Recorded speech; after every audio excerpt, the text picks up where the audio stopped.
Well, pet owners across the country are being urged to remain alert for signs of bird flu, which experts say could be fatal to household cats and dogs. It comes as preparations to fight the disease ramp up across Australia, with Adelaide Zoo even shutting down multiple bird exhibits.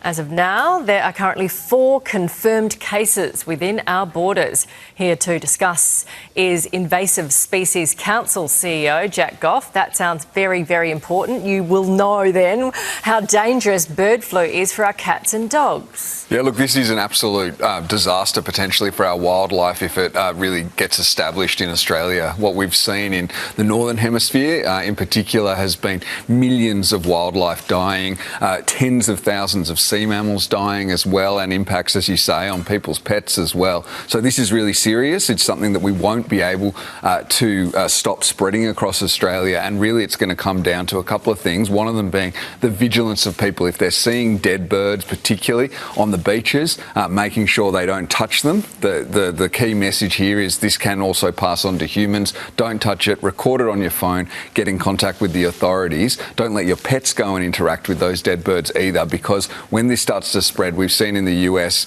it spreads into people sometimes, but it also can absolutely move through a continent very quickly. It moved through the entire South American continent in 6 months. Okay, so what happens if your dog turns up at your door with a dead bird?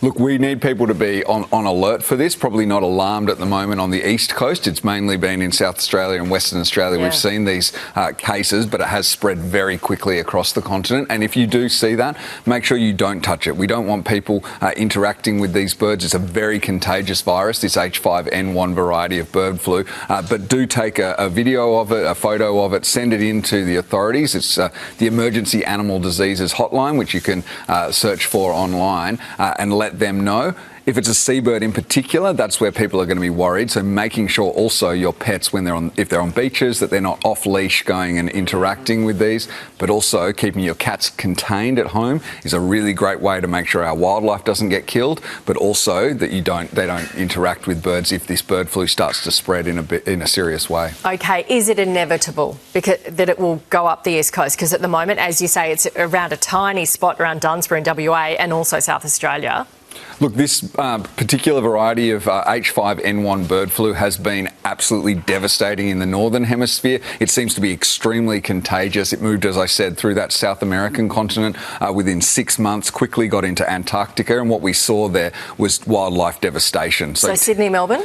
Look, this will spread around the country at some point, and it's potentially going to be over the next 6 months to a year, we'll start seeing it turning up. And the experience overseas, I mean, you look at the UK, they lost 30% of their breeding seabirds in 1 year when this virus took hold. So really serious. Okay, that's